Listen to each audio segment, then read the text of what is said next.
Hi guys, welcome back to Alamat, where we translate and narrate Philippine myths, urban legends, and horror stories to share with the world. Our tale for this week is about weird experiences that this certain Redditor had in her Oma's house. This tale is called Unexplainable Happenings in Oma's House by Miss Maleficent in the No Sleep subreddit. I've always known that unexplained entities exist in this world. I've never had a significant experience such as an apparition, and I'm thankful because I'd rather not, to be honest. But I've experienced minor things here and there. The experiences that I can recount occurred at my Oma, which is the German word for grandma, and Opa's house here in Hawaii. I've also had quite a few family members share their more terrifying experiences with me over the years, which also happened in said house. But let's start with my own, from my most recent experience. I am currently a 27-year-old female, ancient, I know, and would often sleep over at Oma's house from 5 to 15 years old, mostly on weekends. I enjoyed being there as she and I were really close. She spoiled me from when I could first talk, up until she lost her memory to dementia. Yeah, that was really depressing. It's an evil disease that causes everyone you love some major suffering as you slowly forget who you and your family members are. Anyway, she was a huge jokester, always laughing, farting, tickling, making sarcastic remarks, and jumping out to scare any and all of her family members. It was a Friday night, and I was 14 years old. I was on the PC they had in their designated computer room because I couldn't sleep. The room is about the size of a bigger closet, just big enough to comfortably fit a desk, PC, and two chairs. If you're sitting on the chair facing the PC, the door is behind and to the left of you, so you can't see if someone comes in unless you turn to the left. Directly across the hallway is the room I would sleep in. And if you were to take a right outside the computer room, you would see my grandparents' room at the other end of the hallway. Now, I always had an ominous feeling being in that house when night would fall, especially after my grandparents went to bed and I was the only one awake. So there I was on MSN Messenger talking with one of my friends. The clock showed something between 1 and 2 a.m. I was starting to get sleepy, but being a teenager, it'd be way too uncool to sleep early on a Friday night. Because I was distracted, I felt completely at ease. No spooky feelings or chill in the air, nor was I the slightest bit paranoid. That is, until I felt someone blow lightly on my left ear, 2 times back to back. "Oma!" I exclaimed, starting to laugh and turning to face her. Except, she wasn't there. It was no one. "Oma!" I called while standing up out of the chair, fully expecting her to be hiding in my temporary room. As I peeked in ready to surprise her, it was empty. I then started to look down the dark hallway, knowing her room door would be open, which would prove she had snuck out to scare me. Closed. The door was closed. She always slept with it closed. She hadn't been the one to blow in my ear.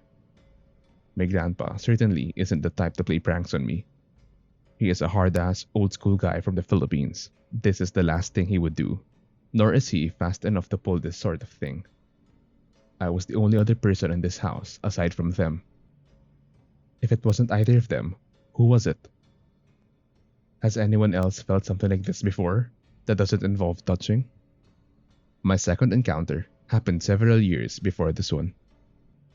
It was a holiday evening sometime back in the mid-2000s, and all of my Oma's children, 1 out of 4 being my mom, their spouses, and their children were over. I was around 9 years old and filled with energy. My cousin Derek, around 7 years old, and I were tossing a tennis ball back and forth in the house on the first floor.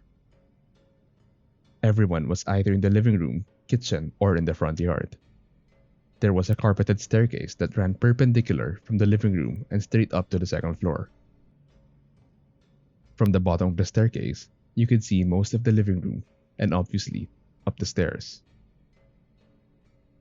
From the top of the staircase, you could see the stairwell down to the bottom, and a small fraction of the living room. It consisted of about 15 steps and had its own light bulb, so no one would have to blindly walk the stairs at night. We decided to move the ball tossing to the stairs because why not? I was on the very top and Derek at the bottom. We were bouncing the ball lightly up and down the stairs for about 15 minutes until our parents told us to go eat dinner.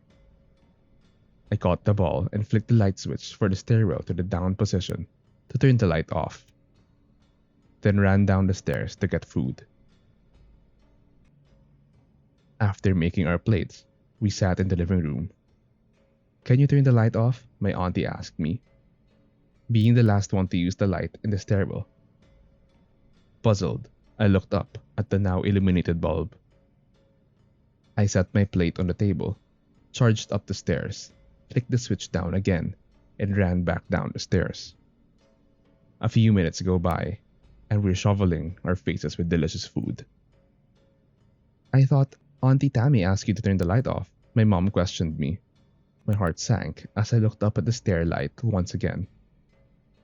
"I did turn it off," I said confidently. "The switch was up, so I made sure I turned it down and saw the light shut off while I was up there." My mom looked at me, unconvinced. "I don't think so," she says. "No, I saw her turn it off," my auntie explains.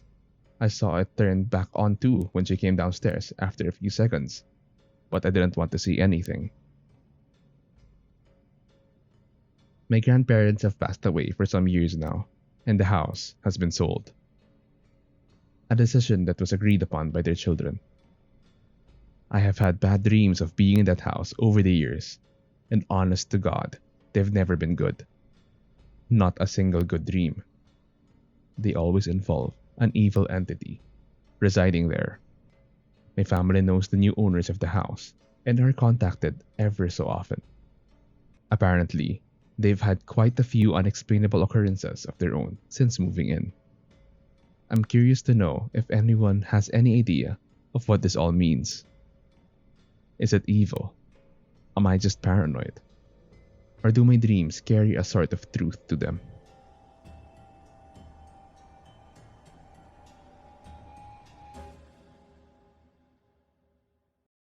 What do you guys think of this week's story?